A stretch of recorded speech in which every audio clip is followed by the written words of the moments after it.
여러분, 중국의 돌변, 그래서 아프리카의 많은 정부들이 지금 날벼락을 맞고 있다. 이런 기사들이 점점 많아지고 있어요. 점점 많아지고 있어요. 왜냐고요? 자, 이걸 한번 보세요. 중국 정부는요, 2016년 대비 2019년에 아프리카에 대한 대출금을 엄청나게 줄였습니다. 엄청나게. 줄여도 너무 적게 줄였어요. 219억 달러로 줄였습니다. 이게 존 홉킨스 대에서 조사한 거거든요. 2016년까지만 하더라도 295억 달러를 아프리카에 차관으로 대출을 마구마구 해줬습니다. 중국의 1대1로 사업의 일환으로 아프리카 정부들은요, 중국이 싸게 대출을 해주니까 아이고 고맙습니다 하면서 다 받은 거예요. 아이고 고맙습니다 하면서 말입니다. 심지어 말입니다. 중국의 어떤 장관이 한번 아프리카를 다녀가면요, 거기에는 우수수하고 중국의 대출이 떨어졌다고 이야기할 정도로 많은 대출을 해줬어요. 그런데 이게 점점 2019년부터 줄이기 시작했습니다.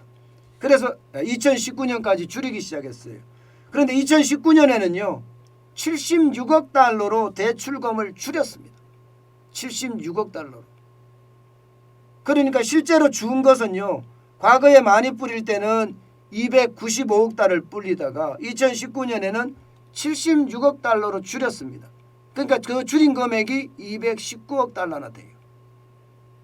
그러면 여러분, 결국은 왜 줄였을까? 이게 이제 궁금증으로 되는 거잖아요. 돈이 회수가 안 되니까 줄였겠죠. 돈이 회수가 안 되니까. 사실 여러분, 회수를 할 수가 없는 거잖아요.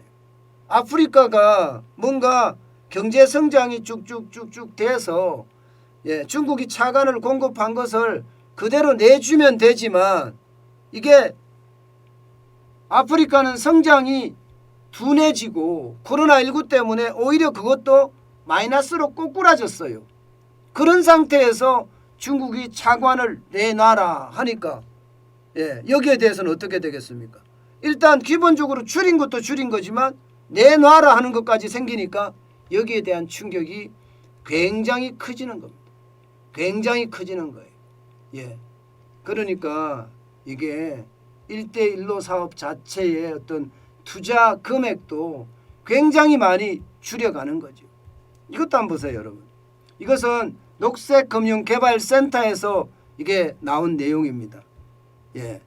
보시다시피 그만큼 많이 줄여가고 있는 모양새죠.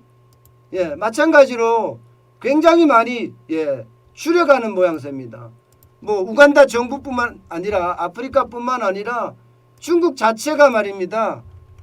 대출금 자체를 줄여가기 때문에 그에 대한 충격이 점점 커진다는 거예요.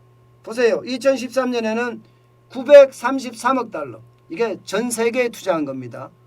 아프리카뿐만 아니라 전 세계에. 2015년에는 1252억 달러. 2018년 1173억 달러.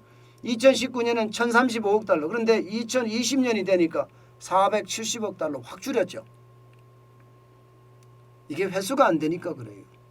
근데 문제는요, 이렇게 되니까 이제 계약서를 들고 나와서 쉽게 말하면 너네 차관 못 갚으면 계약서대로 실천하라 이거예요. 계약서대로 실천하라. 문제는요, 계약서대로 실천했을 때 그때 어떻게 될 것인가?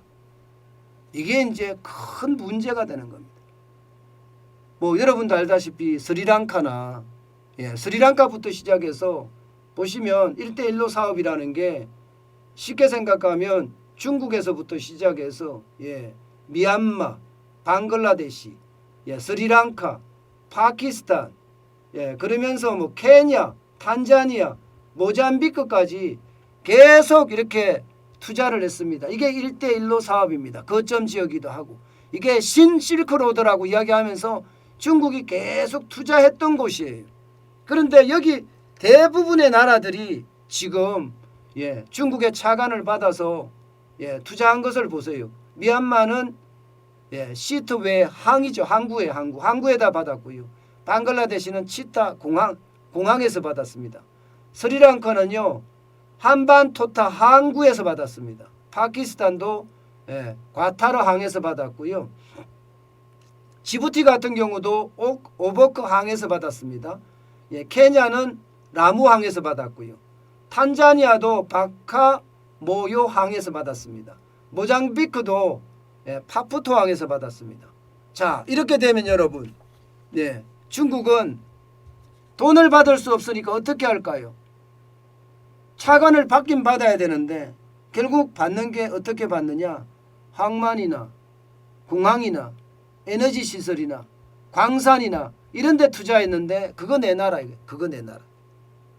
우간다가 갑자기 날벼락이 터진 것도 바로 그 때문입니다.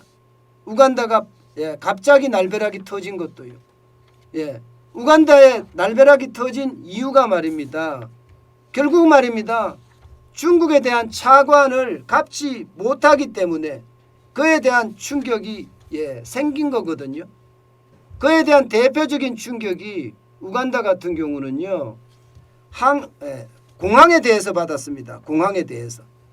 예, 우간다의 유일한 국제공항이 엔터베 공항이라고 있습니다. 엔터베 공항. 이게 중국 수출입은행에서 2억 달러. 우리 돈으로 하면 2,400억인가요? 2,400억을 받아서 결국은 예, 공항을 만들었는데 그 공항이 말입니다. 차관을 못 갚으니까 어떻게 되겠습니까? 결국 그 공항에 대한 운영권을 뺏어가는 겁니다. 그 공항에 대한 운영권. 그게 중국의 지금까지의 어떤 행태라고 이야기할 수 있습니다. 이미 말입니다. 스리랑카에서도 마찬가지. 스리랑카 있죠. 한반토타항. 여기에서는요. 차관을 못 받으니까 99년간 99년간입니다. 이 한반토타항을 중국에서 운영을 한다는 거예요. 99년간. 이렇게 되면 여러분 한번 보세요. 중국을 시작을 해서 여러분 미얀마의 항구, 방글라데시의 항구, 싱가포르의 항구 전부 이게 어떻게 생각하면 신식민지가 되는 것 아닌가. 신식민지가 되는 것 아닌가. 뭐 그런 예상까지 나오고 있습니다. 게다가 말입니다. 진짜 웃긴 거는요. 계약을 할 때 항구에 투자해 주면서 계약하고 공항에 투자해 주면서 계약하고 에너지 시설에 뭐 전기 이런 거겠죠. 그리고 광산 이런 데 투자해 주면서 계약한 내용을 들여다보면요. 독소조항도 이만저만 독소조항이 아니에요. 제가 신식민지라고 이야기하는 것도 말입니다. 그런 독소조항들 때문입니다. 독소조항들 때문에. 왜 독소조항이냐? 여러분 예를 들어서 우간다의 엔터베 공항과 관련된 예산이나 계획을 세울 때는요. 중국 수출입은행의 승인을 받아야 됩니다. 이제. 그러면 이게 어느 나라 겁니까? 중국 수출입은행의 승인을 받아야 돼요. 세상에나 우간다에 공항이 있는데 그 공항에 대한 예산이나 앞으로 계획에 관련된 것을 중국 수출입은행의 승인을 받아야 되면 이거야말로 뭐 식민지죠. 식민지. 만약에 이와 관련해서 법적 분쟁이 생기잖아요. 그러면 우간다 재판부에서 하는 것이 아니고요. 아이고 참. 중국 법원에서 재판이 열리게 됩니다. 중국 법원에서. 법 적용 자체가 중국 법원에서 맡게 된다는 거예요. 참 이런 걸 보면 여러분 이게 이해가 됩니까? 아마 저는 이해가 안 된다고 생각해요. 심지어 말입니다. 공항 수익의 일부를 부채 상환 준비금으로 중국이 직접 징수한다는 조항도 있습니다.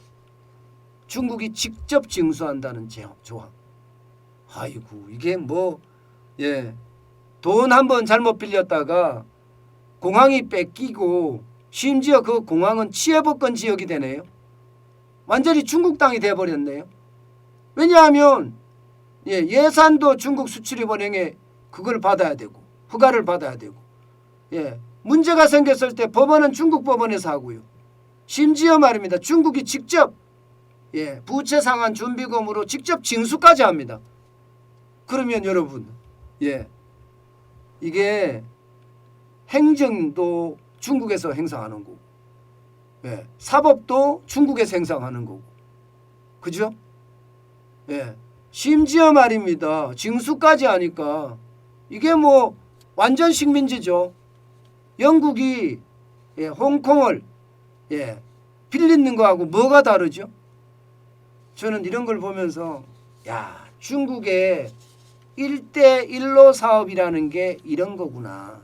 쉽게 말하면 신식민지에 대한 구상이구나.